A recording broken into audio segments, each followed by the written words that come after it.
네, 안녕하세요. 저희 지금부터 강연회를 시작하도록 하겠습니다. 저희 마포 평생학습관과 민음사 그리고 알라딘이 함께 준비한 이번 강연회는 민음사에서 펴낸 한국 산문선 발간을 기념해서 우리 시대의 한문학자와 함께하는 우리 옛글 이야기라는 주제로 3차례에 걸쳐 인문특강이 진행되고 있습니다. 오늘은 그 마지막 시간인데요. 우리 옛글의 문예 및 온달전의 글쓰기와 행간 읽기라는 강연이 펼쳐질 예정입니다. 오래된 서가를 벗어나 아름다운 우리말로 되살아난 우리 고전을 통해 삶을 바라보는 안목, 문제를 해결하는 통찰력을 길러보시는 시간 가지시길 바랍니다. 이어서 오늘 강연을 해주실 강사님 소개해드리겠습니다.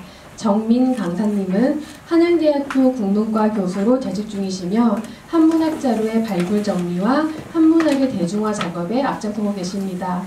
저서로는 고전 문장론과 연암 박지원, 다산의 재발견, 내가 사랑하는 삶, 책 읽는 소리, 한시 미학 산책 등이 있으며 출판문화대상, 우호인 문학상 등을 수상하셨습니다. 그럼 이상 소개를 마치고 강연을 시작하도록 하겠습니다. 정민 강사님을 큰 박수로 맞이해 주시기 바랍니다.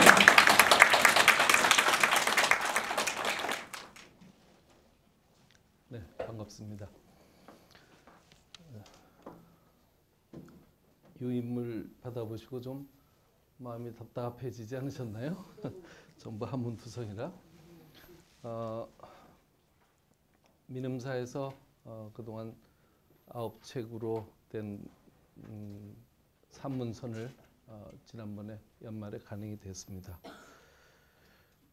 그 일환으로 말씀드리고 앞에 두 분 선생님께서 안대 교수는 제목을 보니까 천년 문장의 주제라고 하는 어마무시한 제목을 달아서 전체로 훑었고, 그 다음에 이정목 교수는 조금 더 이제 중간 크기의 사이즈로 해서 저는 이번에는 아주 현미경 사이즈로 내려가서 앞에서는 이제 망원경으로 봤으면 이번에는 현미경으로 한번 좀 글을 읽어보는 경험을 한번 가져보는 것이 좋겠다, 이런 생각을 했습니다. 오늘 여러분하고 함께 읽고 싶은 글은 온달전입니다. 바보 온달 이야기는 다 아시죠? 다 아시고 이건 모르는 분이 없는데, 이 텍스트가 저렇게 말을 붙여도 되나 싶은 생각이 좀 드실 거예요. 5,000년의 최고의 명문이라고 말했는데 이것은 제가 붙인 것이 아니고 구한말의 유명한 문장가인 창강 김태경 선생이 여한 십가문초라고 이제 우리나라의 고려시대와 조선시대의 10명의 대가들의 문장을 모아놓은 엔솔로지를 일제시대 펴낸 게 있습니다. 중국 상해에서 간행을 한 책인데요. 그 책을 간행하면서 온달전하고 연암 박지원의 야출고북국이 두 편의 문장이 우리나라 5,000년 문장사에서 최고의 걸작이다, 이렇게 찝어서 말씀하셨던 그런 명문입니다. 그런데 이제 내용은 아시다시피 바보 온달과 울보 공주의 결혼 이야기인데, 이 이야기를 우리 국민치고 모르는 사람은 없고 아이들도 다 아는 그런 이야기인데, 과연 우리가 이 텍스트를 제대로 알고 있는 건지는 잘 모르겠습니다. 그래서 한번 조금 속도를 내서 한번 읽어보죠. 그리고 이 글은 우리 한문 산문이 보여주는 모든 수사학의 종합 끝판왕이다, 뭐 이렇게 말할 수 있을 것 같아요. 그냥 좋은 글은 쓴 사람은 어렵게 쓰고 읽은 사람은 쉽게 읽어야 좋은 글입니다. 그러니까 쉽게 읽히는 글은 그만큼 쓴 사람이 고생을 많이 한 글이죠. 쓴 사람의 고생이 없이 쉽게 읽히지 않습니다. 온달전은 대단히 쉽고 편하지만 하나하나의 어떤 단락을 이제 음미해 보면, 점여서 읽어보면 참 대단하다, 이런 생각이 저만 들지 않고 여러분들도 같이 들었으면 좋겠다, 뭐 이런 생각을 해봅니다. 오늘 읽을 글의 방법은 일단 편장, 작, 구로 나눠서 한번 뜯어서 읽어보겠습니다. 보통 우리가 이제 편장, 작구라는 것은 가락 때문에 그러는데 원래 순서로 하면 이제 그 편장, 구, 자가 되겠죠. 하나의 문장은 글자로 모여 있고 글자가 모여서 단어를 이루고 단어가 모여서 문장을 이루고 문장이 모여서 단락을 만들고 그 단락이 전체 글을 구성하게 됩니다. 그러니까 이제 수사학에 있어서도 구법의 차원이 있고 자법의 차원이 있고 편법의 차원이 있고 장법의 차원이 있어요. 그래서 이제 온달전을 이 편장작구로 갈라서 한번 어떤 장치들이 숨어 있는지 이런 것들이 어떤 역할을 하는지를 한번 좀 살펴보려고 하고요. 단락을 제가 분절을 하면서 1-1, 1-2 이렇게 번호를 붙여놨죠. 이것이 이제 1은 기, 2는 승, 3은 전, 4는 결에 해당되는 것이고 기승전결의 이제 4단으로 큰 틀을 보여주고 있습니다. 기라는 것은 뭐죠? 생각을 일으키는 것입니다. 우리가 이제 살아가면서 뭐 사물을 보거나 어떤 것을 느낄 때 어떤 생각이 일어나죠. 표현의 욕망이 생깁니다. 이것이 이제 기에 해당되는 이야기죠. 생각을 일으켰으면 그것을 이어받아야죠. 그래서 일어난 생각을 이어받아서 펼치는 것을 계승한다 할 때 승자죠. 이을 승자입니다. 이어받는 것입니다. 그래서 일어나는 생각을 이어서 끝내면 글이 안 되겠죠. 거기서 한번 틉니다. 전환이 필요하죠. 한번 휙 방향을 돌려서 바꾸는 것이 이게 전입니다. 돌릴 전자죠. 글의 방향을 한번 돌려주는 겁니다. 그러면 일어나서 이어지던 생각에 갑자기 단절이 오면서 뭔가 이제 굴곡이 생기죠. 그러면 이제 읽는 사람이 당황스럽게 되죠. 이때 전에 의해서 벌어진 간격을 하나로 묶어주는 것이 맺을 결자죠. 묶어주는 것입니다. 그래서 기승전결이라고도 하고 기승전합이라고도 하죠. 합쳐주는 거니까. 그래야 이제 글이 끝나는 겁니다. 그러니까 전이라는 것은 뭐냐면 한번 파란을 일으키는 것이죠. 글을 한번 엮어서 뒤집어주는 역할을 합니다. 여기서 이제 긴장이 발생하는 건데 그래서 중요한 게 그러니까 기가 중요하지만 전이 아주 중요합니다. 이 전에서 탄력을 받아야 마지막에 힘이 딱 생기게 되죠. 글쓰기의 어떤 것입니다. 온달전은 그냥 그 전체 편법으로 이야기하면 평포직서법 혹은 수미호응법으로 이루어진 글입니다. 평포직서라는 것은 뭐냐면 포라는 것은 우리 포장도로 할 때 깐다는 거예요. 어떻게 깔았죠? 평평하게 깔아는 겁니다. 평평하게 깔아가지고 곧장 서술한 것이 평포직서입니다. 그러니까 뭐예요? 뭐 글을 쓰다가 쭉 나가다 한편 해가지고 저쪽으로 갔다가 반면에 뭐 이런 게 아니고 그냥 온달이 어떻게 했고 공주하고 어떻게 만나서 어떻게 살다 어떻게 죽었다 이렇게 그냥 시간순으로 쭉 내려온 그런 방식의 이렇게 장난을 치기 어려운 그런 구성으로 된 글이죠. 그리고 맨 앞에 던진 말이 맨 끝의 말과 호응을 이루는 즉 긴밀한 짜임새가 놓인 글이라는 뜻입니다. 좋은 글은 산단울련이라고 하는데 산은 끊어져도 구름은 이어진다 이런 말입니다. 산봉우리 위에 구름이 쫙 갈리면 봉우리 끝만 나오지 않습니까? 글을 쓰는 사람이 보여주는 것은 산봉우리 끝만 보여주는 것이죠. 그렇다고 구름 밑에 있는 산이 없다고 말할 수 없습니다. 그러니까 구름 위로 솟은 산봉우리의 정상만 살짝 건너뛰면서 보여주되 그 산의 진면목을 다 드러내 보여주는 것이죠. 여러분 울룡도라는 그림, 구름 속에 잠긴 용 그림 가끔 보시죠? 옛날 그림에 보면 그런 것이 있습니다. 그 울룡도는요 절대로 머리 부분 조금, 몸통 부분 조금, 꼬리 부분 조금만 보여주지 용 전체를 다 보여주는 법이 없습니다. 사실 용을 머리끝부터 발끝까지 다 그려놓으면 거의 도마뱀 수준이 되니까 용의 신비로움이 없어지죠. 그러니까 용은 절대로 다 그리지 않습니다. 구름으로 가려줘야죠. 좋은 글은 결코 다 말하지 않습니다. 친절하게 설명하지 않습니다. 건너뛰면서 보여주되 맥락으로 이어지게 만드는 글이 좋은 글이라는 것이죠. 이것이 산단울련입니다. 바로 이제 원문으로 들어갈게요. 자, 기는 유인물을 보시면 1-1과 1-2밖에 없어요. 그렇죠? 다른 건 3까지 가는데 원문을 이게 사실은 글을 읽을 때 원문으로 읽는 것과 번역문으로 읽는 것은 정말 하늘과 땅 차이입니다. 그러니까 시간을 아끼기 위해서 제가 번역문을 제시했으니까 원문을 보시면서 이렇게 따라오시면서 보시면 좋겠습니다. 온달은 고구려 평광왕 시인이라. 온달은 고구려 평광왕 때 사람이다. 한문 해석은 그냥 글자 그대로만 해석하면 됩니다.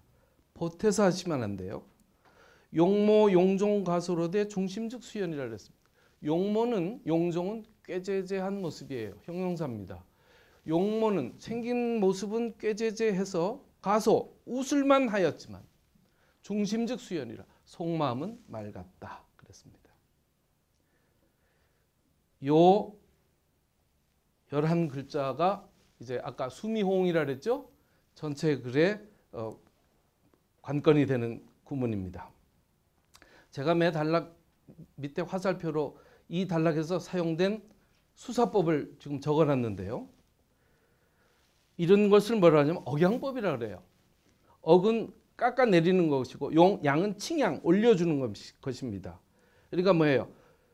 겉모습은 꾀죄죄했지만 깎았죠? 속마음은 맑았다, 올렸습니다. 이런 것을 일억일양이라 그래요. 반대로 일양 일억을 쓸 수도 있겠죠? 이런 건 일양 일억은 어떤 겁니까? 얼굴은 예쁜데 못되기 짝이 없다. 이게 이제 양억법이 되겠죠?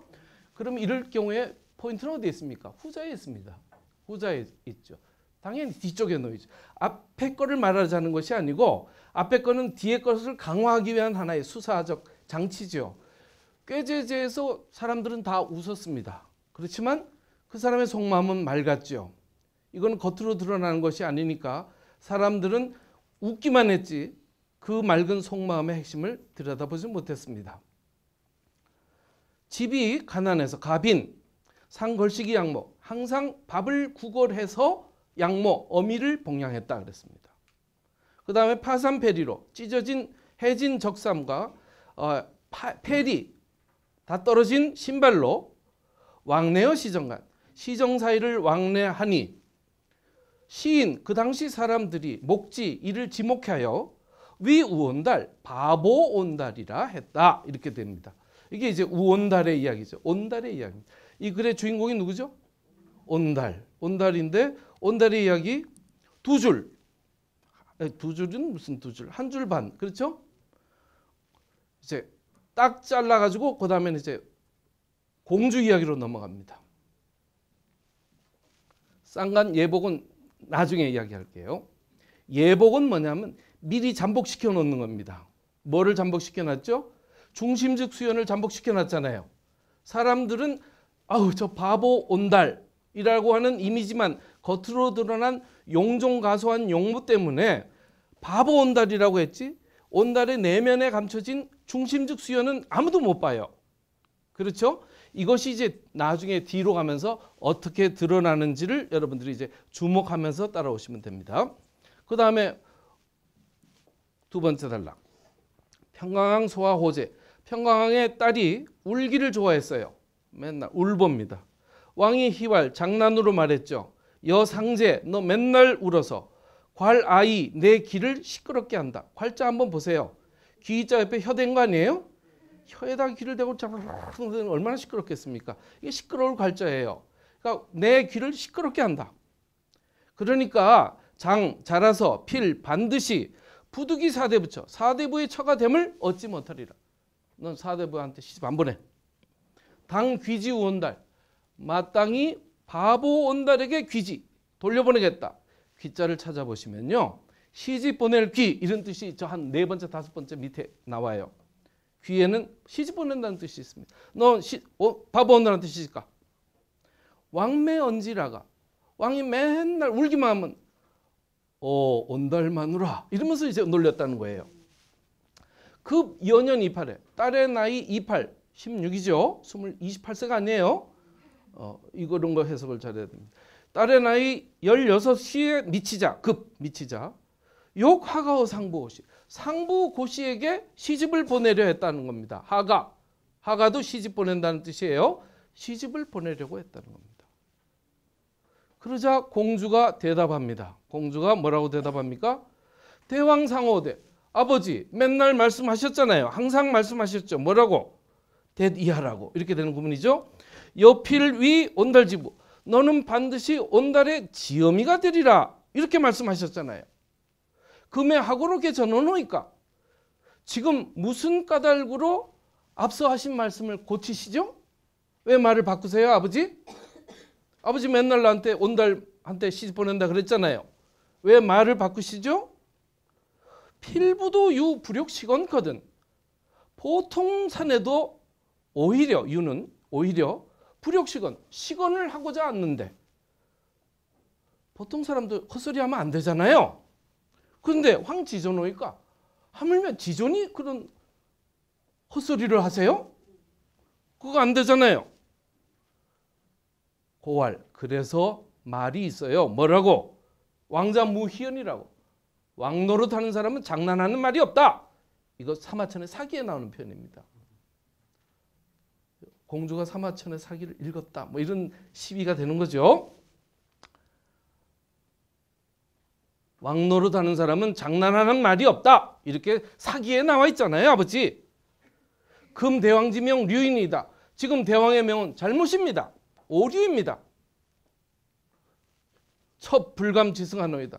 첩이 상과 못 따르겠어요. 나 아버지 상보고 씨한테 나 시집 안 가. 바보 온달한테 갈 테야. 이렇게 말했습니다. 얘가 바본가요? 그러자 왕이 뿔이 나가지고 왕이 노아요. 뭐라고 말하냐면 여 불종악연대. 너 내 말 안 들어? 내 가르침을 따르지 않아? 그럼 그 부득이 오녀해라. 넌 내 딸도 아니야. 그 다음 뭐죠? 나가. 이렇게 되는 거죠. 안용동거리여 어찌 같이 살랴. 지경하면 어찌 같이 삶을 쓰랴. 이렇게 되는 거니까 너하고 같이 못 살아. 의 마땅히 종 따르라. 여소적의. 너 가고 싶은 대로 가. 너 갈 바를 따르라. 너 가고 싶은 대로 가. 네 마음대로 해. 자, 요것을 제가 맨 앞에 1절에 맨 앞에 쌍관법이라는 말을 했죠. 이게 뭐냐면 문을 열어준 거예요. 온달 이런 사람, 그 다음에 공주 이런 사람 문을 열어줬는데 이 둘 사이에는 지금 만난 적도 아무것도 없죠, 서로. 그러니까 문을 하나를 열어주고 하나를 열어줬습니다. 그래서 이제 사람을 보여주었습니다. 이것을 이제 말하자면 사리문이 하나씩 열려서 이제 문 안으로 초대를 받은 겁니다, 여러분들이. 그런데 보세요. 주인공인 온달은 1.5행, 공주는 4행, 2배 반 정도 분량으로 할애했습니다. 공주의 비중이 훨씬 크죠? 그런데 보세요. 여기 시집 보낸다는 말을 제가 줄을 쳐놨습니다. 처음에 뭐라 그랬습니까? 위 사대부 처 그랬죠? 그럼 위처가 시집 보낸다는 거, 아내가 된다 이런 거 뜻 아니에요? 그 다음에는 귀지 그랬습니다. 너 온달한테 시집 보낸다 이렇게 했을 때 귀지라는 말을 썼어요. 그 다음에 세 번째는 하가라는 표현을 썼습니다. 너 시집 갈래? 글로? 상보 고씨한테? 그러니까 그 다음에는 또 뭐라 그랬어요? 아버지 맨날 저보고 온달의 지엄이가 된다 하시더니 맨 처음처럼 말하면 위 온달지 처라고 해야 될 거 아니에요? 근데 여기서 뭐라 했습니까? 온달지 부 그랬죠. 그 다음에 맨 마지막에 너 갈 대로 가 할 때 이 갈자도 간다는 것도 시집 간다는 뜻이에요. 이거 한글로 번역하면 전부 시집 간다는 뜻인데 같은 표현 썼습니까? 리바이벌은 안 한다. 뭐 이런 겁니다. 한 문장에서 같은 표현이 맥없이 되풀이되는 거 절대 용납하지 않습니다. 표현을 바꾸죠. 위처 했으면 그 다음 위부 하는 겁니다. 그렇죠? 그 다음에 귀지 했으면 그 다음 하가 하고 그 다음에 또 쓸 게 없으니까 적으로 바꾸는 거죠. 절대로 같은 표현 되풀이하지 않습니다.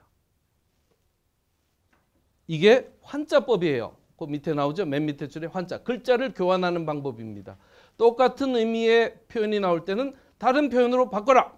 예를 들어 여러분 글 쓰실 때 한번 그러나 썼으면 그 다음에는 반면에 또한 한편 이렇게 써야지. 그러나 하면 그건 작대기 글이 된다는 겁니다. 표현의 맥락을 바꿔라. 하여 했다가 아니고 하여 하고 하니 했다로 어미를 좀 바꿔줄 때 맥락이 달라지는 거예요. 한 번처럼 했으면 그 다음에 인양이 나오고 그 다음에 가치가 나와야지 인양 하면 매갈이 없는 글이 된다는 것입니다. 같은 표현이 두 번 나오면 바꿔라. 여러분 글 쓸 때도 마찬가지예요. 여러분 말 쓸 때 어미를 보면 우리말의 어미는 세 가지 종류가 있어요. 이다체와 이다체와 거시다체가 있습니다. 이해하시겠죠? 이다체와 이다체와 거시다체. 내가 이다체의 형의 인간인지 이다체 형의 인간인지 거시다체 형의 인간인지를 보려면 자기가 쓴 글의 맨 마지막에 피어리어드 찍은 부분에 앞에다가 밑줄을 계속 그어보세요.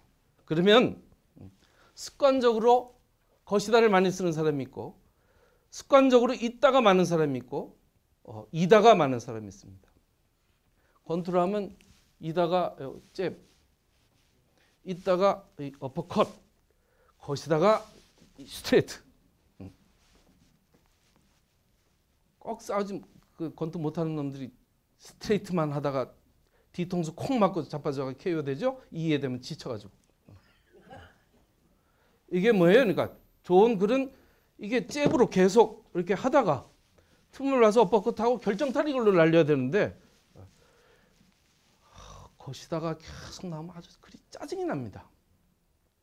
그런 사람들은 강조해야 될 부분에 가면 것이었던 것이다 이렇게 해야 되는 거죠. 것이었던 것이다. 그래야 강조가 되는 겁니다. 그런데 이다와 거시다는 그냥 글대로 쫙 지어가지고 거시만 다 지워버리면 이다가 다 됩니다.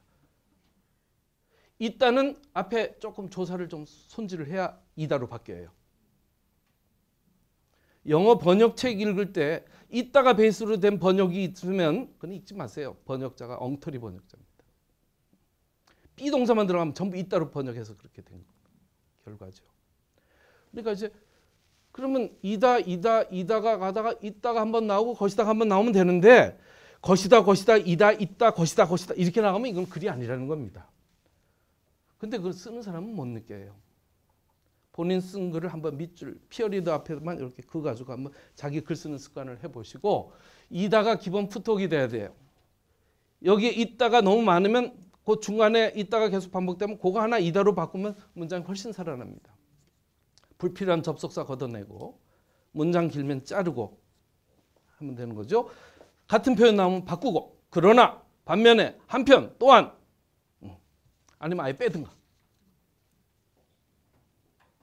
자 이렇게 해서 이제 두 주인공이 소개가 됐습니다. 나가란다고 나갑니까? 근데 나가요. 공주는. 어시에 이에 공주가 보천 수십매로 보물가락 팔찌 수십매를 가지고 개 주후 주는 팔꿈치 뒤에다가 개 매달고 출궁 궁궐을 나가 혼자 갔죠. 로 길에서 우 만났어요. 누구를? 한 사람을. 그래서 그 사람한테 온달의 집을 물었습니다. 문 온달지가 온달이 어디 살아요? 그리고는 바로 행 가서 지 기가 그 집에 이르렀습니다. 그 집에 갔습니다. 그리고 견맹노모 눈먼 늙은 어미를 보았죠. 온달의 어머니를 만났죠. 자, 아까 맨 1단락에서 온달의 어머니는 어떻게 나왔습니까? 항상 밥을 빌어서 어미를 봉양했다 이렇게 나왔죠. 상걸식이 양모 그랬습니다.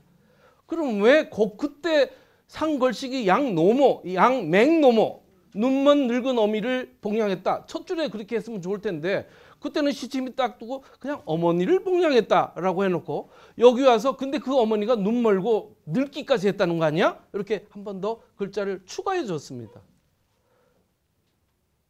그게 맨 끝에 증자법이에요. 그러니까 뭐예요? 한 입에 다 털지 않는다는 겁니다. 소개하는 것도 단계가 있고 절차가 있는 거죠. 아, 그래서 어머니가 봉양을 받았구나. 눈 멀었다는 거에서 그게 이제 더 의미가 석연해졌죠. 실제 온달의 어머니는 눈이 안 멀어도 상관없어요. 지금 그게 중요한 게 아니니까. 그러니까 그래서 가까이 가서 앞으로 가까이 가서 절했습니다. 그 다음에 물었죠. 기자 소재를 그 아들이 있는 곳을. 아드님 어디 계세요? 노모가 대답합니다. 오자 빈차루 내 아들이 가난하고 또 비루해서 비기인 소각은이라 귀한 그대가 가까이 할 바가 아니에요. 그런데 그 문 자지치 이제 그대의 내음을 문은 맡는다는 거예요. 문향이라 그러죠. 그대의 냄새를 맡으니까 왜? 눈이 멀었으니까 냄새를 맡는 거죠. 냄새를 맡으니까 분복이 이상 향기가 보통과 달라. 향기가 분복이 향기가 보통과 다르다. 접자지수 그대의 손을 접해보니 유활여금이라 부드럽고 매끄럽기가 비단 같아. 어쩜 이렇게 매끄러워? 그러니까 이걸로 볼 때 필천하지기냐. 당신은 천하의 귀인이다. 인수지주로 누구의 속임으로 인하여 이지어 여기까지 왔어. 이 말이 그 어머니의 성격이 잘 보이죠? 아주 곰살궂고 그런 성격입니다. 그런데 유아식 내 자식은 불인기 굶주림을 참지 못하고 치유피어 살림에 느릅나무 껍질을 취하러 가가지고 구이미한 오래되었는데도 안 온다. 올 때가 지났는데 안 오네. 이렇게 말하는 거예요. 자, 두째 줄 밑줄 친 오자가 그 밑에는 아식으로 바뀌었죠. 이게 전부 내 자식이에요. 내 자식인데 2의 3의 맨 밑에 원문을 보면 오식으로 또 바뀌었습니다. 그렇습니까? 오자, 아식, 오식. 그러면 한 번 남을 거는 아자밖에 없죠. 아자 뭐 이거밖에 없습니다. 아마 한 번 내 아들이라고 했으면 네 번째는 아자라고 썼을 거예요. 이거 번역하면 잡혀요? 번역하면 안 잡힙니다. 이거 이 사람이 그냥 썼습니까? 우연히? 태고 과정에서 고친 거예요. 처음에는 내 아들인데 그 아들이 한 번은 오자고 한 번은 아식이고 한 번은 아자고 오식이고 이렇게 바뀌는 겁니다. 왜? 리바이벌은 안 한다는 겁니다. 이걸 바꿈으로써 뭐 특별한 건 아니지만 글 쓰는 사람의 것, 그 다음에 문장의 구문을 조금씩 바꿈으로써 문장의 탄력이 생겨나죠. 이 탄력은 읽는 사람이 읽을 때의 어떤 쾌감이지 의미의 차이가 오는 것은 아니에요. 좋은 글은 이런 쾌감 장치들을 곳곳에 숨겨놨습니다. 근데 전혀 의식하지 못하게 숨겨놨어요.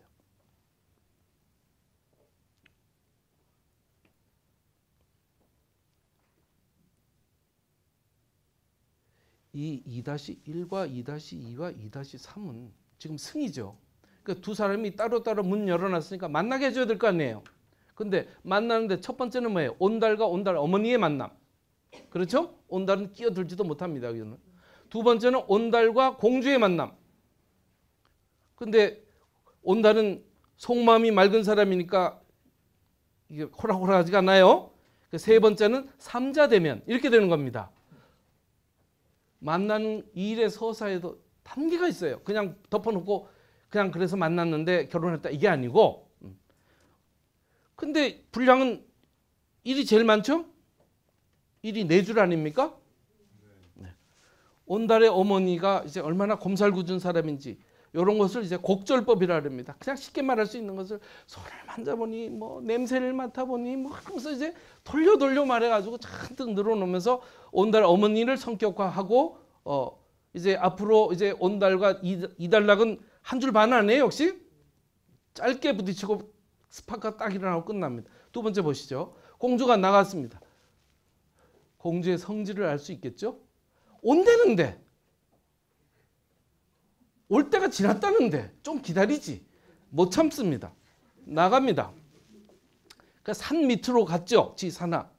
그 봤습니다. 뭘 봤죠? 온달이 부유피일에 느릅 껍질을 등에다 지고 오는 것을 봤습니다.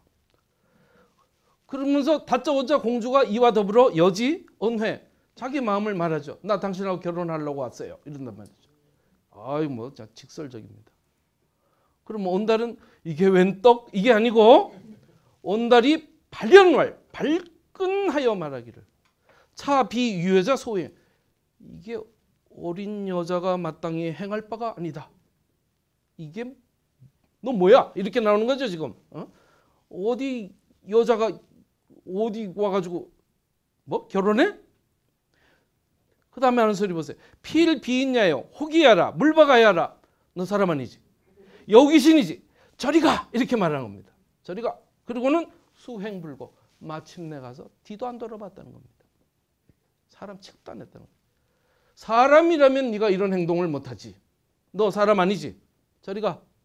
이거는 온달이 쪼다라는 말이 아니고 경우에 틀린 것을 행동을 하니까 사람 취급을 안 하고 뒤도 안 돌아보고 왔다는 겁니다. 여우 귀신일까 무서워서 온 게 아니고. 이게 이제 맨 앞에 나오는 속마음은 맑았다라는 말과 홍이 되는 대목이죠. 그리고 보세요. 어조사도 맨 끝에 보세요. 필, 빈, 야, 호기, 야, 물박, 아, 야, 야로 끝났어요. 어조사가. 그렇습니까? 이거 의로 끝날 수도 있고 제로 끝날 수도 있고 다른 걸로 끝날 수도 있는데 일부러 야를 3번 배치했어요. 다른 글자 들어가도 상관없고 글자 빼도 상관없습니다. 한문 문장에서. 왜 똑같은 말을 집어넣어? 이런 걸 이제 허자행기라 그래요. 안 들어가도 될 글자가 허자죠. 허자. 헛글자로 행기, 기세를 돋워준다는 겁니다. 너 사람 아니지? 여귀신이지? 저리 가! 라고 하는 이걸 토막으로 스타카토로 탁탁 끊어줌으로써 온달의 어떤 단호하고 결연한 성격, 그 다음에 옳지 않으면 뒤도 안 돌아보는 그 견결한 의지, 이게 쪼다인 줄 알았는데 쪼다가 아니더라는 거예요. 그 다음 보세요. 공주 도끼, 공주가 홀로 돌아왔어요. 숙, 잤습니다. 어디서 잤죠? 살인문 아래서, 시문하. 그 다음에 명조 갱입, 이튿날 아침 다시 진입했습니다. 다시 들어갔죠. 이 말은 무슨 말이죠? 공주가 그 집 앞에 와서 문을 안 두드렸겠어요? 온달이 택도 없다고 안 들여보냈습니다. 어디 이런 법이 어딨냐고 안 들여보냈다는 것을 짐작할 수 있게 하죠. 그래서 결국은 못 들어가고 살인문 밑에서 잤습니다. 노숙했습니다. 공주님이. 이튿날 아침에 다시 들어가서 여모자로 비언지, 모자와 더불어 갖추어 이야기했다. 자세하게. 사실은 제가 여우 귀신이 아니고 우리 아버지가 이래서 내가 이래 결혼을 시키려고 해서 내가 옳은 일이 아니니까 나는 받을 수가 없어서 난 그래서 내가 너하고 결혼하려고 왔다. 뭐가 잘못이냐? 이러면서 이제 비라는 것은 갖추 말했다 이런 뜻이에요. 갖출 비자니까 갖추 말했다. 자세하게 설명을 했다는 겁니다. 그러자 이제 할 말이 없어졌죠. 그 태도가 온달 의위 미결입니다. 온달이 우물쭈물, 의위는 우물쭈물 하는 모양이에요. 의위, 우물쭈물, 미결, 결단하지 못했어. 이걸 같이 살아 말어. 이렇게 이제 우물쭈물하고 있으니까 이때 이제 맨 앞에 나온 해결사가 다시 등장해야죠. 그러지 않으면 둘은 만날 수가 없어요. 그러니까 그 어머니가 이때 등장합니다. 내 자식은 지극히 비루하여 부족이 기인필, 귀인의 배필이 되기에 부족하고. 됐죠? 그 다음에 내 집은 지극히 가난해서 지구, 고불이 기인 것, 진실로 기인이 거처하기에 마땅치가 않습니다.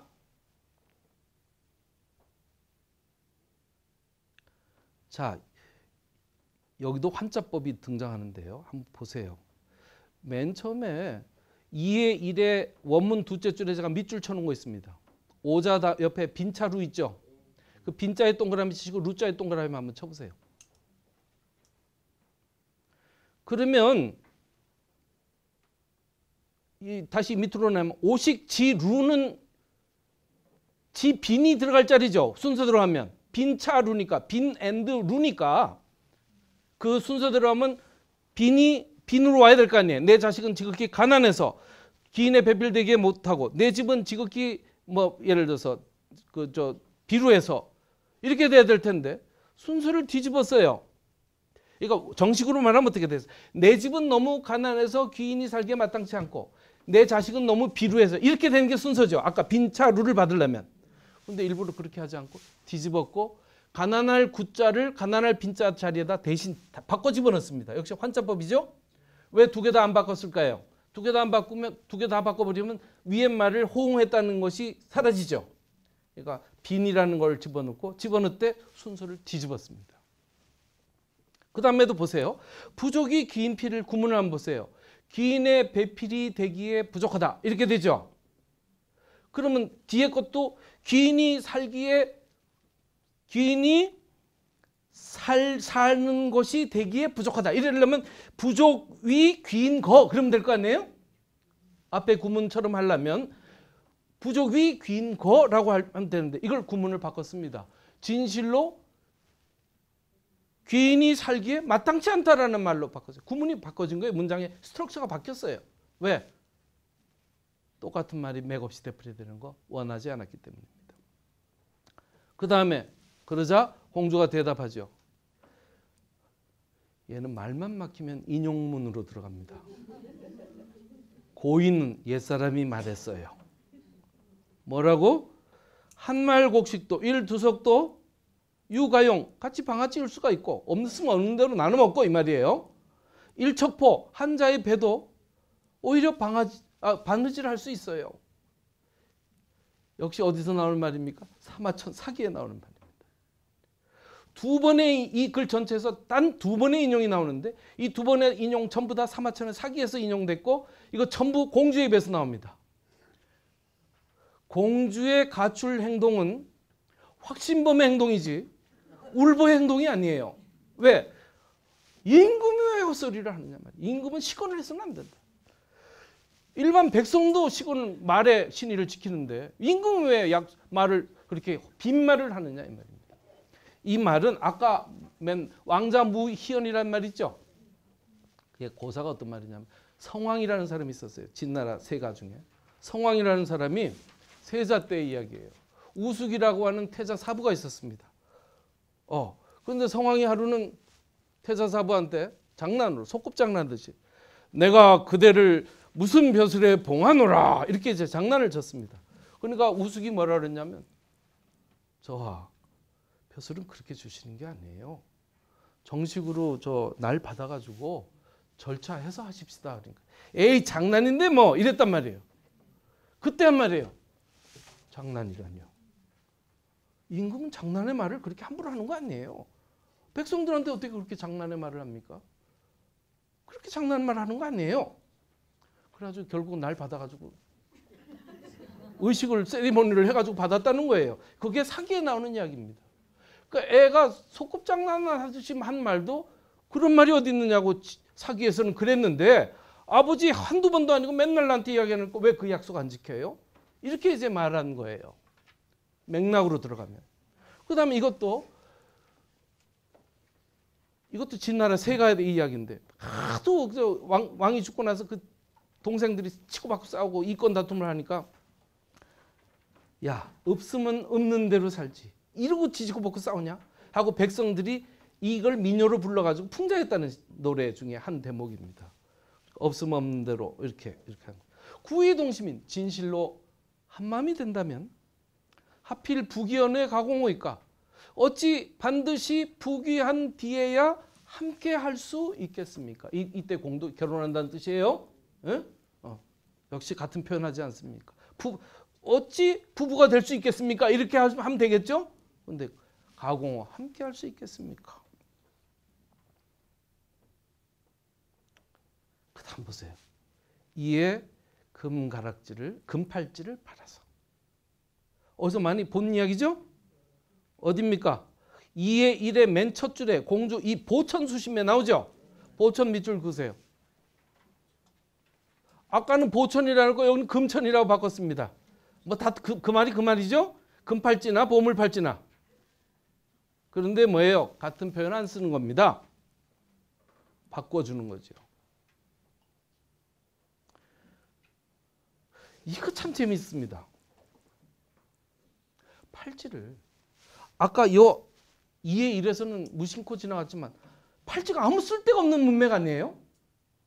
너 나가. 그러니까 공주가 나와서 온달집 찾아갔다 이러면 될 건데 앞에다 슬쩍 이때 공주가 팔꿈치에 보물가락지 수십 개를 매달고 나와서 아무짝에 쓸데없는 말을 한마디 툭 던져놨어요. 요것이 여기 와서 탁 낚아챘잖아요. 이게 문장의 조응이에요. 만일 이 앞에서 한번 슬쩍 미리 던져놓지 않으면 어떻게 합니까? 사실은 이에 앞서 공주가 대궐을 나올 때 그냥 나온 것이 아니었으니 팔찌 수십 개를 메고 나왔던 것이었다. 이렇게 나가야 되는데 뭐 이름은 이게 뭐예요? 이게 뒷북치는 글이 되는 겁니다. 뒷북치는 글이 되고 문장이 작대기 문장이 되는 겁니다. 지금 쌩쌩하게 나가는 글인데 쌩쌩하게 나가다 말고 갑자기 잠깐 변사가 끼어들어 설명을 해줘야 되는 대목인데 그 설명이 앞에 슬쩍 한번 툭 퉁겨준 게 여기 와서 탁 빠져. 이게 산단 훈련이에요. 산은 끊어졌지만 구름이 이어지지 않습니까? 요게 문장에 있어서 조응법이라고도 하고 종금법이라고도 해요. 종은 그 맹획의 8종 7종 7금 이야기 나오죠. 삼국지에 보면 놓아줬다가 잡는 것이 종금이에요. 앞에 슬쩍 한마디 팔꿈치에 메고 하고 탁 넣어준 다음에 여기 와서 탁 낚아채는 것이 바로 이 종금법의 수사법입니다. 이 하나의 장치가 문장 몇 줄을 절약시켜 주는 거죠. 문장이 스피디하게 나가다가 주저물러 앉는 일이 없도록 만들어주는 효과를 가져옵니다. 그래가지고 밭, 전, 택, 집, 노비, 계집종, 남자종, 여자종, 우마, 소말, 기물, 쓸거리, 그릇 이런 것들을 매득, 구입해서 자용왕구, 쓸거리가 완벽하게 갖춰졌다. 이제 살림살이를 장만했습니다. 그러니까 내매 완천의 내자를 통해서 결혼의 합의가 이루어졌다는 것을 설명하는 겁니다. 보통 우리 보고 글을 쓰라 그러면 어떻게 해야 되죠? 그제서야 온달이 마음이 움직여서 결혼할 결심을 하니 뭐 엄마가 잘했다 뭐 온갖 주접을 다 떨 텐데 그런 말 한마디도 안 하잖아요. 이에 가락지를 팔아서. 그럼 끝난 거지. 결혼하기로 한 거지. 거기에 대해서 설명을 안 한다는 겁니다. 좋은 글은 뭐예요? 문간의심. 문장은 간결하면서 의심, 의미는 깊어야 되는 겁니다.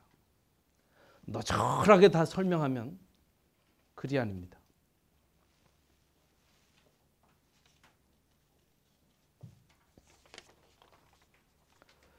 그 다음에 이제 전으로 넘어갑니다. 온달에 이제 거듭나는 온달.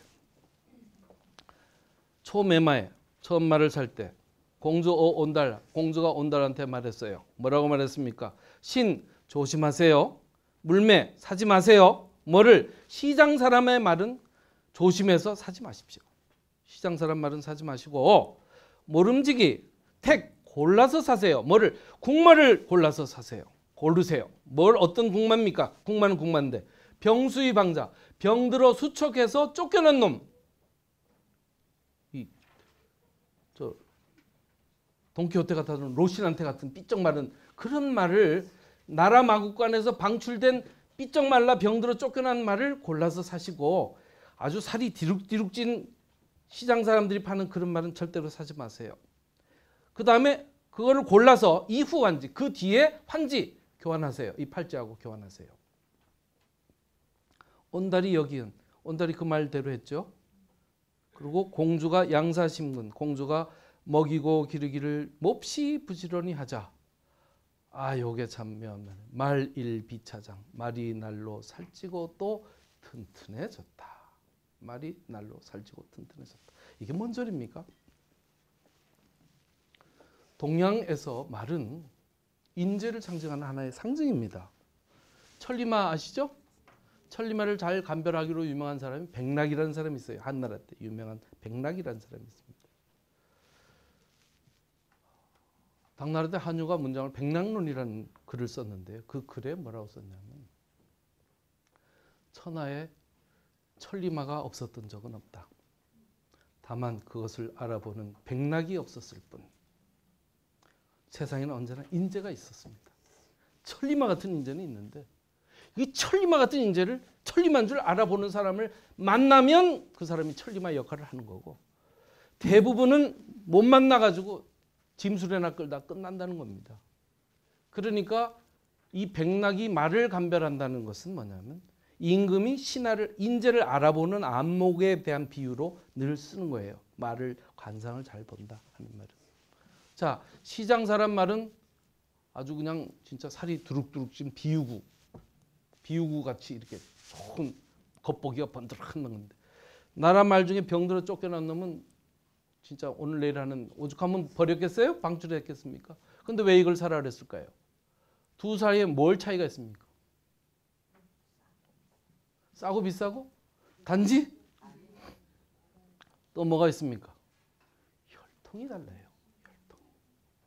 시장 사람 말은 짐수레나 끄는 말입니다. 원래 짐수레용으로 길러진 말이고 나라 마국간에 있던 말은 혈통이 최고의 혈통을 가졌는데 이게 기르는 사람을 잘 못 만나가지고 병이 든 말이에요. 그러니까 본래의 타고난 자질은 워낙 뛰어난 말인데 기르는 사람을 못 만나가지고 병이 들었다는 겁니다. 주몽도 그런 짓 하잖아요. 그 제일 좋은 말 혓바닥에다 바늘을 찌르죠, 주몽이. 그래가지고 혀가 아파가지고 못 먹으니까 삐쩍 말라가니까 그 형이 이거 너 가져 하고 제일 좋은 말을 삐쩍 마른 말을 주죠. 고구려 주몽 역사에 바로 나오지 않습니까? 그러니까 병들어 쫓겨난 말이라는 것은 결국은 자질은 뛰어난데 겉보기는 꾀죄다. 어디서 많이 들은 소리 아니에요? 어디서 들은 소리입니까? 용모는 꾀죄자여 우스웠지만 속마음은 맑았다. 이것과 나라 마국간에서 병들어 쫓겨난 놈과는 같죠? 속마음이 맑았던 온달이 자질이 뛰어났던 말과 만났습니다. 이게 중요한 거예요. 그 결과는 어떻게 됐죠? 일비차장, 날로 살지고 튼튼해졌다는 거예요. 진짜 천리마가 됐다는 겁니다. 우리 같으면 또 여기다 보태야 될 거 아니에요? 온달도 이에 열심히 공부를 하고 말타기와 활쏘기를 익히고 창술과 검술을 익혀서 대단히 훌륭한 무사로 태어났다. 이렇게 보태야 시원한데 한마디 말이 날로 살찌고 튼튼해졌다. 말이 온달인데 뭐 그렇잖아요. 말이 살찌고 튼튼해지면 온달은 오죽하겠습니까? 이것을 생필법이라 그래요. 붓을 생략한다 이 말이에요. 말을 다 해야 맛이 아니죠. 말하지 않고 말하는 것이 중요합니다. 그래도 이 옆구리 찔러 절받기 작전이 참 중요해요. 시시콜콜은 글쓰기의 정도가 아니에요. 핵심을 찔러서 본질을 드러내는 것이죠. 동양화에서 달 그릴 때 어떻게 그린지 아세요? 보름달을 그릴 때 달만 남겨놓고 나머지를 색칠합니다. 왜? 다른 색깔이 없잖아요. 그러니까 달은 남겨놓고 나머지를 주변을 색칠하죠.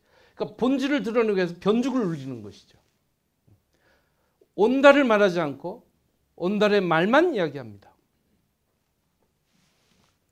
그 다음에 이제 그 온달이 어떻게 변하나 봅시다.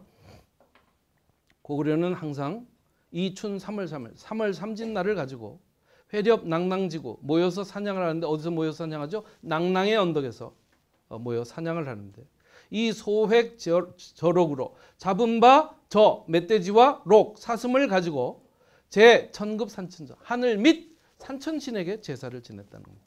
이게 고구려 동맹제전이죠. 동맹제전을 했습니다. 지기일 그날에 이르러 군신급 오부병사가 계종위원을 여러 신하 및 오부의 병사가 다 쫓아갔습니다.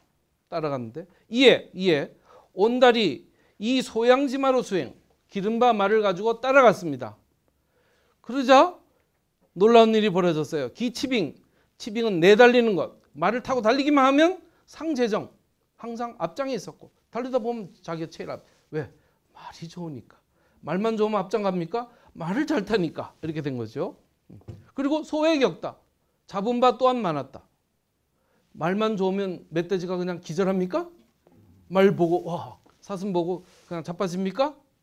온달의 화살 솜씨, 사냥 솜씨가 굉장했다는 거죠. 그런 이야기를 할 필요가 없어요. 잡은 바 또한 많았다. 그래서 타무약자 요 네 글자 한번 줄쳐보세요. 달리 같은 자가 없었다 그랬습니다. 타무약자 달리 같은 자가 없었다. 왕이 불러왔죠? 계속 오래라. 소래 불러서 왔습니다. 그 다음 문성명 이름은? 그리고는 왕의 반응 좀 보세요. 진짜? 경 놀라고? 이지 정말? 하고 이상하게 여겼다는 겁니다. 놀라고 또 기이하게 여겼다. 야 네가 진짜 걔야? 이렇게 했다. 조처했어요? 아무 조처 취하지 않았습니다. 진짜? 이러고 끝났어요.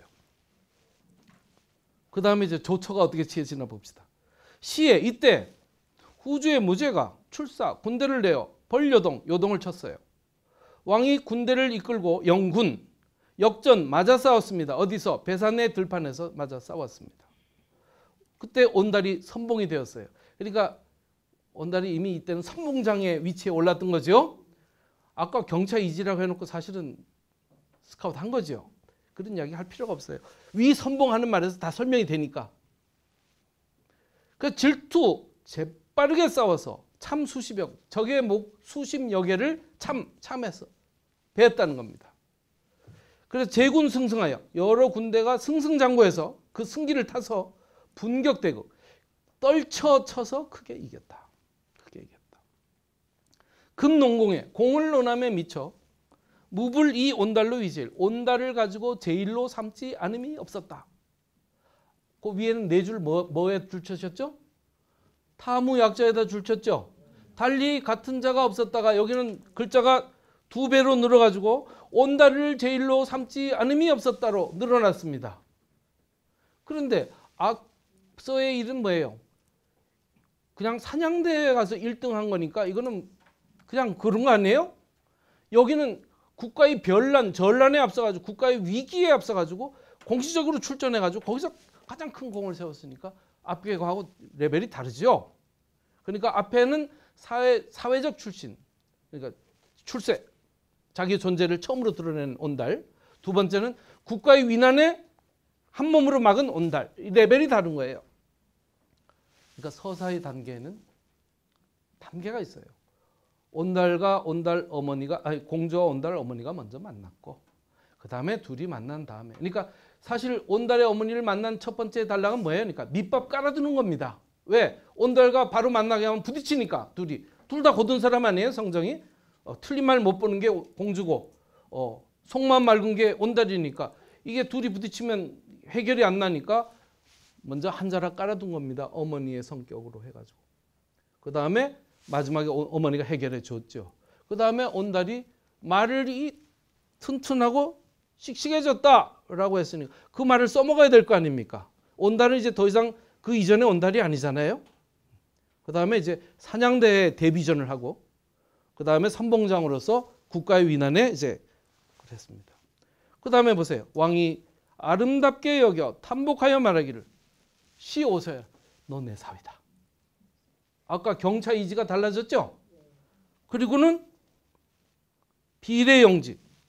아까 경차 이지만 했는데 이번에는 비례영지로 경차 이지의 단락이 비례영지로 호응이 되죠? 예를 갖추어 맞이했다 이랬습니다. 아까는 놀라고 이상하게 여겼다.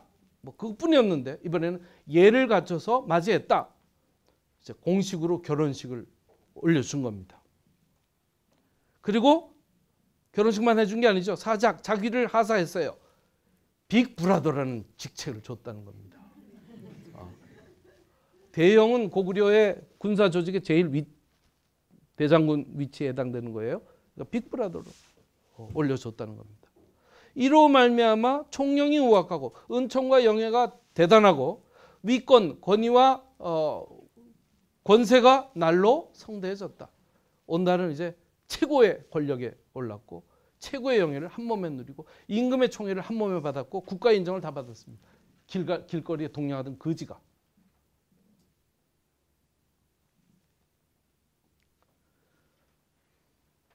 그래서 둘이 행복하게 잘 살고 죽었다. 이러면 글이 안 되죠? 그래서 이제 다시 마지막 반전을 한 번 더 준비합니다. 그 양광왕이 즉위함에 미쳐 양광왕이 이제 그 평원왕이 죽고 이제 양광왕이 이제 즉위하자 온달이 주활 아래였습니다. 오직 신라가 하라 한북지지 우리 한강 이북의 땅을 갈라먹어서 위 9년 지네들 9년으로 만들었습니다. 그러니까 백성이 통한 백성이 아프게 한탄하여 미상망 부모지고 항상 부모의 나라를 잊지 못해. 나는 고구려 백성인데 왜 신라 백성으로 살아가야 하나 이러고 있다는 겁니다. 그러니까 원컨대 대왕께서 불이유로 불초하시고 어리석은 저를 가지고 못났다 하지 아니하시고 불초자식 불초소생 그러잖아요. 불초하다 아니하시고 수지이병 군대를 저한테 좀 주신다면 일왕필한 오지 호리이다. 한번 가서 반드시 우리 땅을 되찾겠습니다. 보내주세요. 그랬더니 이때 온달은 이미 나이가 먹었죠. 그리고 권위가 하늘을 찌르고 임금의 총애가 하늘을 찌르는데 아쉬울 게 없는 사람인데 국가를 위해서 전쟁을 자청합니다. 시키지도 않은 전쟁 아니에요? 자청합니다. 왕이 허락하였죠. 그렇게 해 주시오 그랬단 말이죠.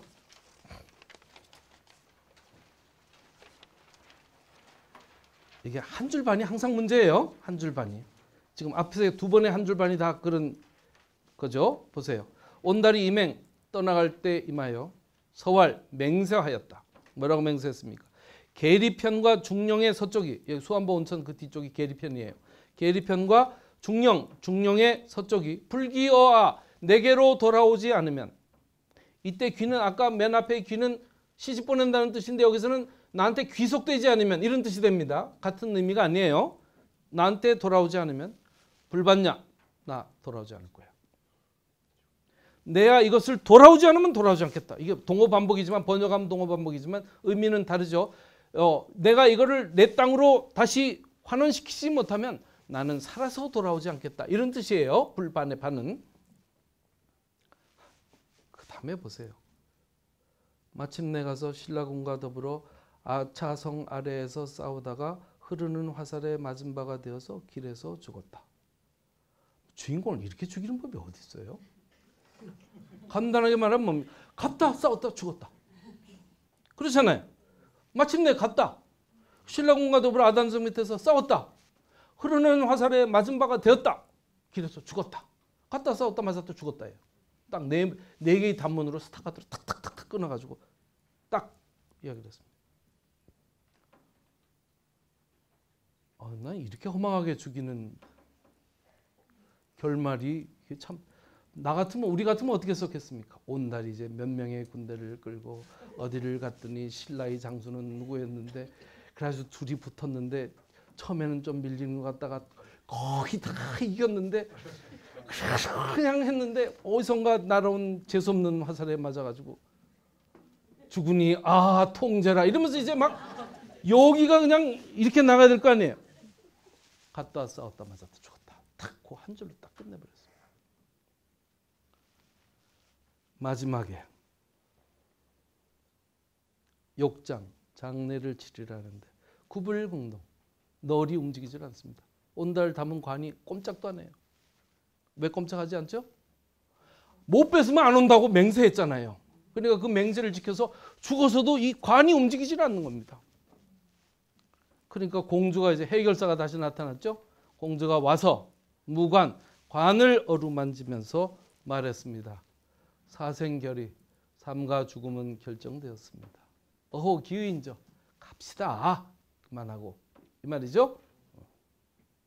그러자 마침내 거 들려서 편 묻었다. 그때서야 관이 움직였다는 거죠. 그래서 묻었다. 공주 울어요 안 울어요? 운 건 누굽니까? 대왕문지 비통이라. 대왕이 이를 듣고 비통해하였다. 앞에 그 어머니가 말할 때는 기세가 어땠습니까? 손을 만져보니 냄새를 맡아보니 뭐 어쩌고 할 때는 이 곰살 무슨 말이 그냥 줄줄줄 주인공 죽이는 데는 갔다 싸웠다 맞았다 죽었다 이걸로 끝내는 이런 식의 문장입니다. 끝에 가서도 관이 들려서 묻었다. 대왕이 비통했다. 뒤로 와서 갑자기 문장이 탁탁 단문으로 끊어져. 여기도 보면 사생결의 어호 기의 의가 아까는 야가 세 번 반복되는데 여기는 의를 사생결야 어호 기의 이래도 되는데 의로 역시 또 가락을 맞췄죠.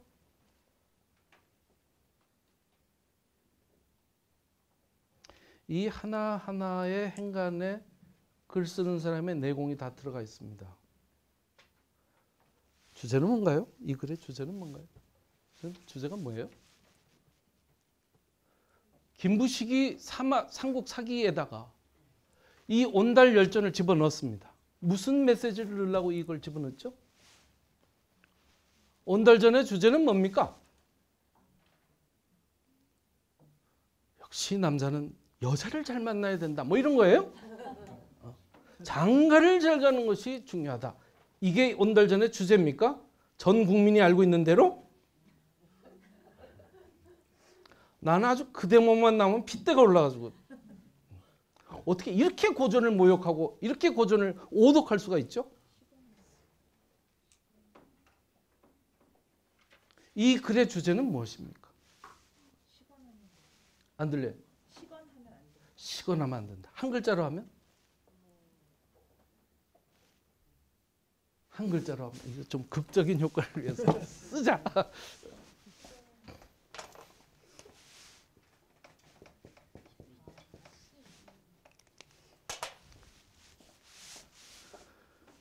이 글의 주제는 신입니다. 공주는 뭐라 그랬죠? 아버지 왜 시건해요? 온달이 뭐라 그랬죠? 못 찾으면 안 와. 그 말대로 지켰죠? 공주는 온달을 알았습니까? 만나기 전에? 몰랐죠? 근데 공주가 그렇게 한 확신범인 행동을 한 것은 뭐예요? 아버지가 시건을 하면 임금 노릇이 할 수가 없다. 그 확신이에요. 온달은 뭐죠? 자기가 누가 가라고 시켰습니까? 시키지도 않았는데 나는 내가 이 되찾아오지 못하면 난 살아오지 않을 거야. 그러니까 죽어서도 그 약속을 지키느라고 관이 움직이지 않았습니다. 이 글은 그러니까 고구려 남녀의 삶 속에서 이 신의의 문제가 얼마나 중요한가. 말의 힘, 말의 신의가 왜 중요하고 왜 지켜야 될 가치인가를 정말 웅변적으로 설명한 글입니다. 온달은 여러분이 아는 것처럼 쪼다가 아니에요. 사람들이 그 쪼다스러운 모습만 본 것뿐이죠. 병들어 비쩍 마른 것이 말의 책임입니까? 말을 잘못 기른 사람의 책임이죠. 온달이 그렇게 된 것이 온달의 책임입니까? 국가가 시스템으로 그게 안 되니까 이렇게 됐던 거 아닙니까? 근데 온달은 본바탕은 그런 사람이 아니었다는 거죠. 그래서 공주라고 하는 훌륭한 조련사를 만나서 말이 날로 살지고 튼튼해졌듯이 온달도 원래 공주를 통해서 원래 본인이 가지고 있던 중심적 수연한 자질을 회복했던 것뿐이죠. 그리고 그 결과가 멋진 하나였던 믿음의 언어. 인간의 말이 왜 믿음성이 있어야 되는가? 임금부터 백성에까지 그것을 웅변적으로 말한 주제를 성취하고 있습니다. 몇 년 전에 온달 왕자들 이런 영화 드라마 있었어요. 제가 그거 보고 격분을 했습니다. 온달족이라는 거 한번 인터넷 찾아보세요. 어떻게 나오나. 마누라를 잘 만나가지고 일확천금해가지고 부자된 재벌딸 꼬셔가지고 결혼한 남자가 온달족이에요. 신데렐라 콤플렉스의 반대말로 씁니다. 서양에는 신데렐라가 있고 우리나라에는 온달이 있죠. 고전은 이렇게 오독해도 됩니까? 이런 이야기를 가지고 이거를 초등학교 아이들부터 계속 동화책에다 보면 동화책을 한번 읽어보세요. 온달 동화책을 한번 읽어보세요. 온달 동화책 수십 쪽 나와 있습니다. 전부 온달이 얼마나 쪼다 같았는지 공주가 얼마나 완벽한 울보였는지 이거를 그냥 과장을 해가지고 했지 지금 말한 이런 주제 이 글 속에서 보여준 이런 주제 힘 있는 주제의 전달 부분은 한마디도 언급하지 않습니다. 글에는 행간이라는 것이 있습니다. 행간이라는 것이 있어요. 그리고 여기에 나와 있는 수많은 장치들 여기도 맨 끝에도 귀 돌아가십시다 할 때 이 귀는 죽는다는 뜻 아니에요? 귀가 3번 나오는데 이건 3번 다 같지 않잖아요. 같은 글자를 써도 의미가 다르고 같은 의미인 때는 글자를 바꾸고 이러는 겁니다. 근데 이게 어디 하나를 봐도 빈 구석이 없어요. 찔러서 빈 틈이 안 보입니다. 이게 글 쓰는 사람의 입장에서는 얼마나 피를 말리고 썼겠어요. 김부식이 저보다 몇백 년 전에 죽은 온달을 지금 만났겠습니까? 온달하고 공주가 만나는 장면에 자기가 입회했겠어요? 이게 다 뭐예요? 소설입니다. 작가의 상상력으로 만들어낸 장면이에요. 성경에 그런 말 있지 않습니까? 예수가 광야에서 기도하실 때 제자들한테 깨어 있어라 하고 가서 기도를 열심히 하는데 오니까 다 자고 앉았죠? 코를 골고 자고 앉았어요. 내가 좀 깨어 있으라는데 너희는 그것도 못 있냐? 이러고 갔는데 가가지고 또 기도할 때 하늘에서 천사가 내려서 뭐라고 이야기하는 대목이 나옵니다. 제자들은 다 잤는데 누가 봤습니까? 그거를? 그 장면 누가 봤죠? 소설이에요. 글 쓰는 사람의 상상력이 들어가는 겁니다. 그거는 뭐 어쩔 수가 없어요. 사마천이 그 옛날에 고대 인물들이 나누는 대화를 녹음기로 틀어놨습니까? 상상이에요. 이 상상은 개연성을 가지고 하는 상상이고 주제를 맞추기 위해서 하는 것입니다. 아까 제가 온달의 어머니는 눈이 안 멀어도 상관없다 그랬죠. 온달의 어머니가 눈이 멀었는지 안 멀었는지 어떻게 알아요? 그러나 온달의 어머니는 곰살궂은 성격이라 둘의 부딪힘을 막아줄 수 있는 완충장치 역할만 하면 되는 거예요. 그것을 가장 극적으로 드러내는 것이 눈 멀었다와 늙었다는 것입니다. 그 목적을 성취할 수 있다면 이것이 팩트가 아니라도 상관없어요. 이게 글쓰기입니다. 그러니까 때로는 글쓰기라는 게 뭡니까? 과장과 함축입니다. 요만한 거 뻥튀기 할 때는 뻥튀기 해야 되고 말 많이 하고 싶은 거 칵 줄일 때 줄여야 되는 거예요. 요것을 과장할 때 과장하고 줄여야 될 때 줄여야 되는데 줄일 것을 과장하고 과장할 것을 줄여놓으면 글이 작대기 글이 되는 겁니다. 그것을 판단하는 것이 글쓰기의 기본이죠. 어디를 강조할 것인가, 무엇을 얘기할 것인가를 판단할 수 있는 안목, 그것을 기르기 위해서 공부를 하고 책을 읽고 습작을 하는 거죠. 이다, 있다, 것이다, 이것은 테크닉에 불과합니다. 그러나 그 테크닉에 정신이 담기면 그것은 테크닉의 범위를 넘어서요. 김부식의 이 삼국사기는 우리나라 산문이 보여주는 하나의 정점을 보여줍니다. 겉으로 읽으면 그냥 재미난 이야기지만 이 회를 뜨듯이 점여서 읽으면 행간이 이렇게 넓고 깊고 아주 미묘하고 복잡하답니다. 너무 쉬운 것은 어렵게 썼기 때문이죠. 제 강의는 여기서 마치겠습니다.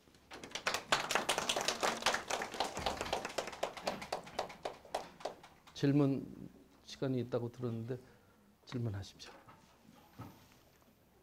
여기 참치법이라고 나와 있는데 네네네. 부분을 좀 설명을 좀 해주세요. 참치는 뭐냐면 제가 중간에 어디 나오죠? 참치법이 2에 2요. 2에 2. 보통 이제 글을 하면 한문 구절은 우리나라 한문 구절은 사자구가 기본 흐름이에요. 네 글자 네 글자로 끊어지는 게 이게 맞는데 예를 들어서 보세요. 그 위에 문자지치 그대의 내음을 맡으니 분복 이상 접자지수 유할 여금 이건 네 글자 네 글자로 가죠. 이렇게 되는데 요 대목은 그 밑에 거는 뭐냐면 네 글자 세 글자 8글자 6글자 5글자 8글자 네 글자 세 글자 네 글자 네 글자 이렇게 돼가지고 일레귤러로 간다는 겁니다. 참치라는 건 들쭉날쭉하다는 뜻이거든요.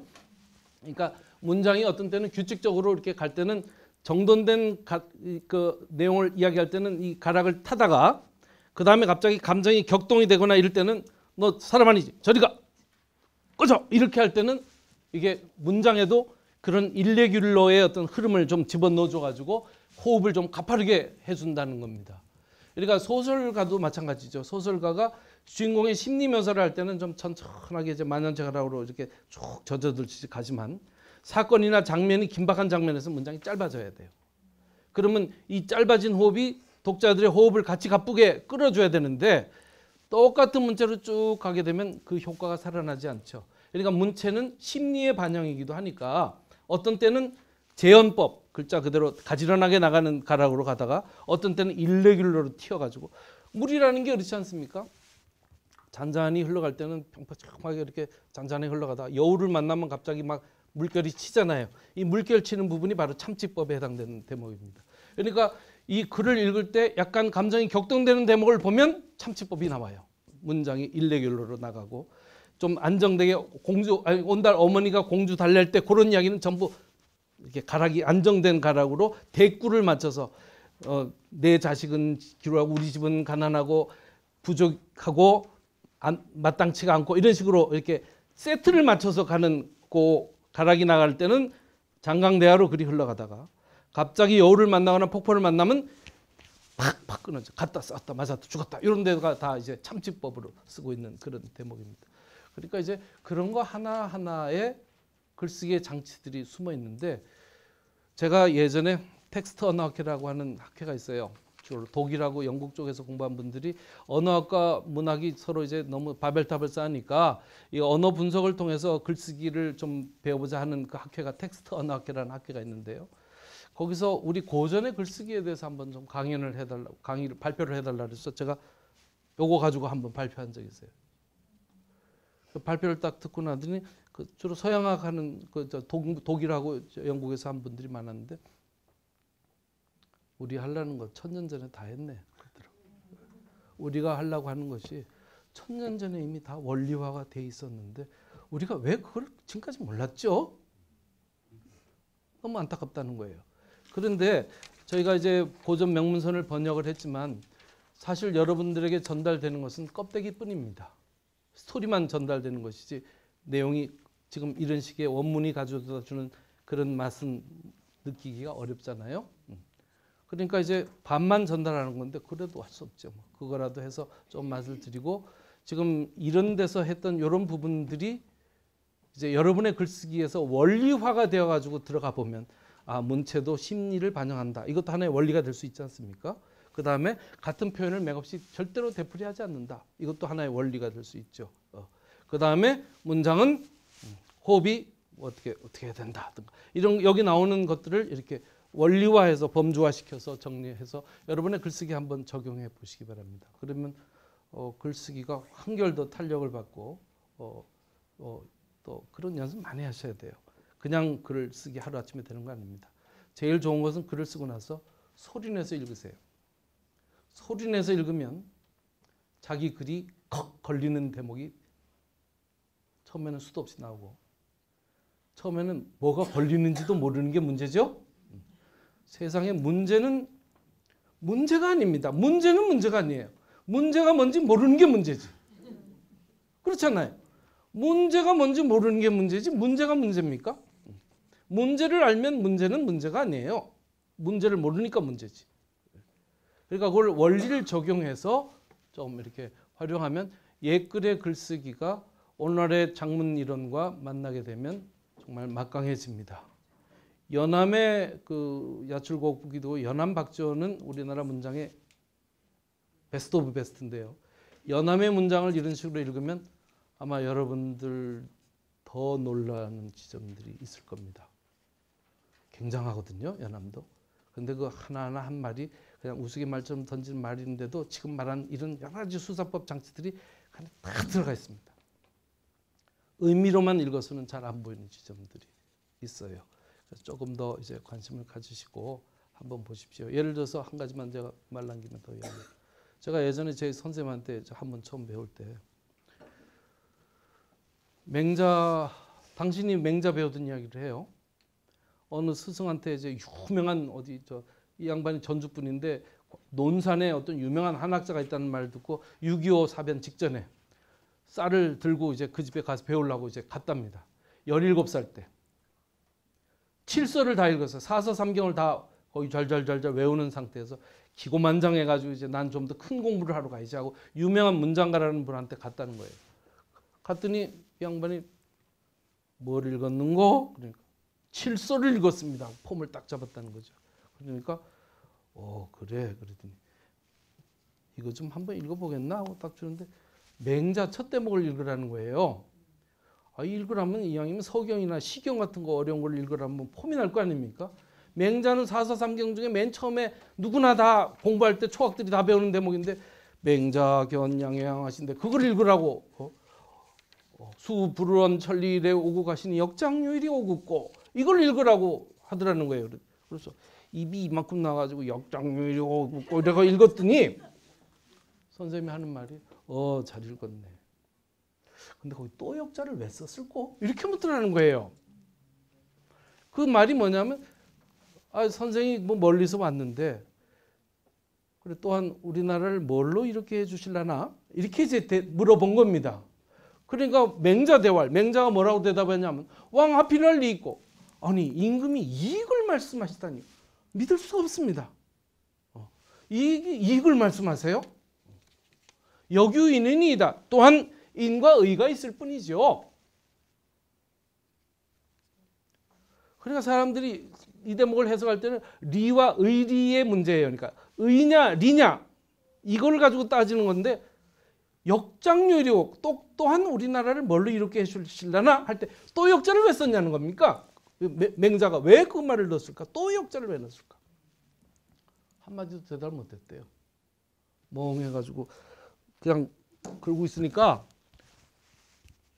헛읽었네 그러더라는 거예요. 선생님 헛읽었네 그러더니 약호를 죽이는 방법이죠. 기를 팍 죽이려고 헛읽었네.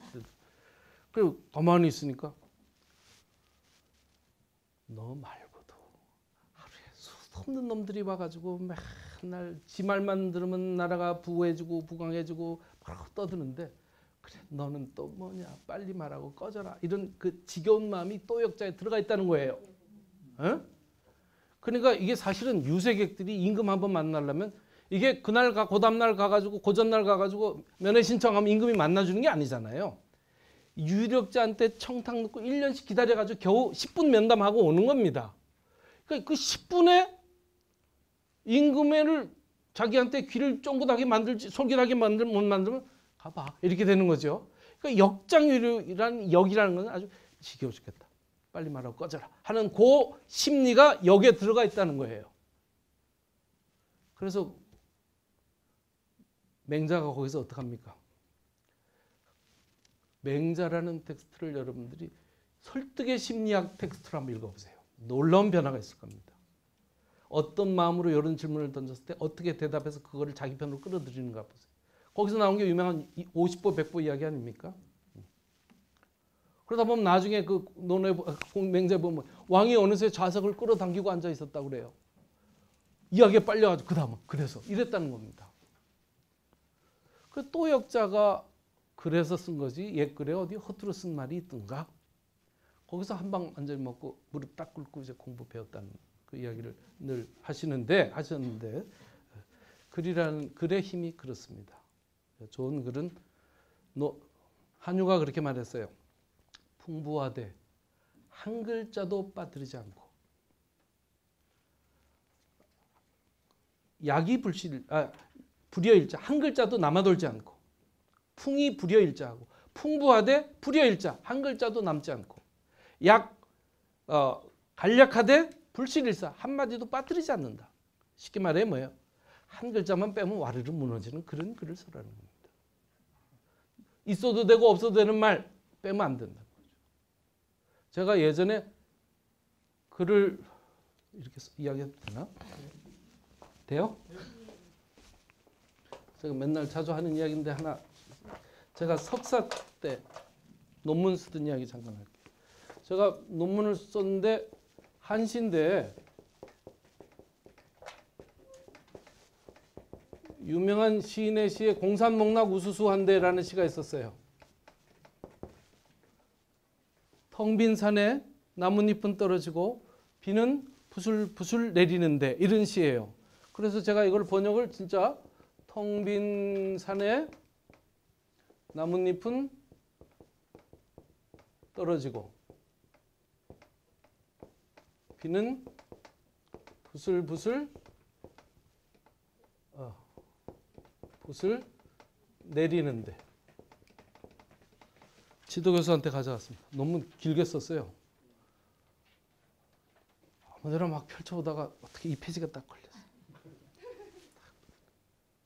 목소리를 딱 가서 야, 네, 너는 사내 자식이 이렇게 말이 많으냐? 그러시는 거래서 예? 이거 무슨 자야? 그랬어요. 무슨 자입니까? 빌공자인데요. 그랬어요. 거기 텅이 어디 있어? 거기 텅이 어디 있어? 나뭇잎이나 잎이나 그 자식 말 많네. 떨어지고에 떨어도 떨어내 그러더라고. 치고 하면 되는 거지. 떨어가 왜 필요해? 그러더니 비는 부슬부슬 내리는 부슬부슬하면 내리는 거요. 부슬부슬 올라가는 비도 있니 미친놈아. 시지 조사도 빼. 빈산 잎치고 비는 부슬부슬. 딱 절반을 줄였어요. 22자인데 11자 남았어요. 근데 글이 훨씬 더 살지 않습니까? 말이 많아서 좋은 게 아니고 자세해서 좋은 게 아니에요. 핵심을 탁 찌르고 뼈다구만 남기면 그 대신 가락이 살아야죠. 그 가락은 소리내서 읽어야 됩니다. 더 좋은 건 남이 읽어주면 더 좋죠. 좋은 문장은요, 수많은 이런 태고의 과정을 거쳐서 마지막 버전으로 남은 것들입니다. 소동파가 적벽부를 썼을 때 맨 마지막에 마무리하고 나서 그동안에 연습한 파지들을 다 모으니까 수레 하나 가득 찼다는 이야기가 있죠. 그만큼 고친 거예요. 구양수는 글을 쓸 때 꼭 초고를 쓰면 벽에다 붙여놓고 맨날 봤는데 나중에는 제목만 남고 다 바뀌었다는 겁니다. 그런 명문장들도 그런 태고와 수정의 과정을 거치는 거죠. 지금 남아있는 이런 명문장들은 전부 그런 과정을 거쳐서 합니다. 내용을 보면 다 좋은 내용이지만 좋은 글과 나쁜 글을 구분하는 것은 눈에 잘 보이지 않죠. 근데 보이지 않는 것이 오늘 읽은 그런 식의 장치들 때문입니다. 그런 장치들이 전혀 그런 부착은이라 그러죠. 도끼질한 자국 없이 매끄럽게 쫙 연결되어 있을 때 좋은 글이라고 합니다. 한 번만 더 질문 받고 마무리하죠. 네. 여기 이거는 삼국사기의 김부식이 쓴 온달전이잖아요. 네. 근데 김부식은 김유신을 훨씬 좋아해서 네. 그래서 김유신전을 또 별도로 네. 지었잖아요. 그래서 그 김유신전을 보면 이런 식으로 가야 그렇지 않아요? 김유신전은요, 그 온달열전이 권군가의 9분의 1인가 10분의 1의 권구에 한 9명 있는 거에 n분의 1로 들어가 있거든요. 김유신 열전은 혼자서 3권을 차지했습니다. 3권을 차지했어요. 그러니까 이런 식으로 따면 27인분을 혼자 먹은 거죠. 한 권에 한 7, 8명씩, 8명씩, 9명씩 들어갔는데 김유신전만 1, 2, 3권, 3권을 열전에 3권을 잡아먹었어요. 대단히 폭력적인 배치죠. 여기는 이제 김부식이 신라 중심으로 어떤 삼국의 역사를 정리하고 거기에 이제 맨 윗자리에 김유신을 앉혀 놓으려는 아주 강렬한 의도가 들어가 있습니다. 그리고 김유신 열전 같은 경우에도 보면 그 수많은 에피소드들이 계속 선별되어 있는데 그 에피소드의 선별 자체가 이 사람의 하나의 어떤 자기가 말하고자 하는 메시지들의 결합이죠. 그러니까 그런 것들을 행간을 잘 읽으면 열전 읽기는 정말 재미있는 읽기가 됩니다. 왜 넣었지? 왜 여기에 넣었지? 그 두 가지 질문이죠. 왜 넣었지? 무엇을 말하고 싶었던 걸까? 그거죠. 비슷비슷한 인물들이 같이 배치가 될 때 왜 이걸 넣었을까? 왜 이것이 전형적인 예라고 넣었을까? 이런 것들을 생각하고 한번 읽어보세요. 온달 김유신 열전도 한번 그렇게 읽어보고 각각의 에피소드들이 어떤 주제를 향해서 나가고 있는가를 한번 염두에 두고 읽어보시면 삼국 사기 열전, 사기 열전은 정말 놀라운 텍스트가 됩니다. 네. 뭐 한 가지만 하세요. 교수님이 평상시 제가 교수님 굉장히 팬인데요. 한문 텍스트를 쉽고 아름다운 우리말로 번역을 많이 해주셔서 나오는 책을 거의 다 구매해서 있거든요. 감사합니다. 너무 뵙고 싶었어요. 뵙고 싶었고요. 사실 질문할 게 5가지인데 짧게 해보세요. 뭐. 첫 번째는요. 아까 한유가 백남문이라는 곳에서 백남이라는 말을 했었는데 잡설이 아니었습니까? 그다음에 두 번째는 이 온달전에서 저는 한 글자로 신이라는 말 한마디로 여기서 말하고자 하는 걸 말씀하시는데요. 네. 두 글자로 한다면 신의라고 생각하고 그래 되죠. 한 글자로 한다면 신보다는 의라고 생각을 하거든요. 아니죠. 말에 대한 믿음성의 문제죠. 지금 이것은 공주의 이야기도 의가 아니고 의도 다 포함되는 신의의 개념인데 그 중에 하나를 이야기한다면 언어의 어떤 믿음성, 말에 대한 책임 이런 쪽에 더 비중이 간다고 저는 생각해요. 둘 중에 하나를 놓고 해서 70대 30인데 30은 안 붙여줄래? 이런 식의 이제 이야기도 될 수 있고 의로해도 안 되는 건 아니죠. 네. 그러나 이제 조금 더 강력하게 한 단어로 한다면 뭐 신이란 단어를 꼽고 싶다 이런 뜻입니다. 그건 보는 사람에 따라 다를 수 있으니까 어쨌든 그다음 그리고 네, 교수님께서 굉장히 아름다운 우리말로 번역을 해주시는데 교수님께서는 얼마나 퇴고를 하시는지 궁금해요. 저는 뭐 어떤 컬럼이나 논문을 써도 소리내서 한 3번은 읽습니다. 소리를 내서 200매 소리내서 읽기 쉽지 않아요. 그런데 읽고 나면 고칠 때가 계속 생기죠. 예전에는 집사람이 한 번씩 읽어줬는데 이제는 거들떠도 안 봐서 지금 그냥 혼자 자가 발전하고 있습니다. 네. 그리고 마지막으로 저기 예시를 들은 저 네. 문장을 보고 생각이 났는데 저 문장은 정민 선생님이 들려주는 한시 이야기에 나오는 예라고 뭐 여기저기 썼어요. 네. 그래서 갑자기 생각이 났는데 그 책이 이제 따님한테 한시를 쉽게 이해하도록 쓰신 책이잖아요. 네. 그래서 문득 생각난 질문이 따님은 무슨 일을 하고 있는지 완전 호기심 천국이시구나. 딸은 패션 디자인을 하고 있습니다. 전혀 국문학 쪽은 거들떠다 애비가 맨날 그러고 있으니까 꼴도 보기 싫은가 봐요. 우리 아이들은 전부 딴 쪽 하고 있습니다. 저거 우리나라 사람들이에요? 저거 예 석주 권필이라고 하는 조선 중기의 시인이 쓴 글입니다. 저게 우수수한 우리나라 말에 또 그런 뭐 그럴 수도 있겠죠. 근데 소설은 쓸쓸히 뭐가 나뭇잎이나 비가 내리는 모양 이런 뜻으로 이제 형용사죠. 많이 쓰는 말입니다. 고맙습니다.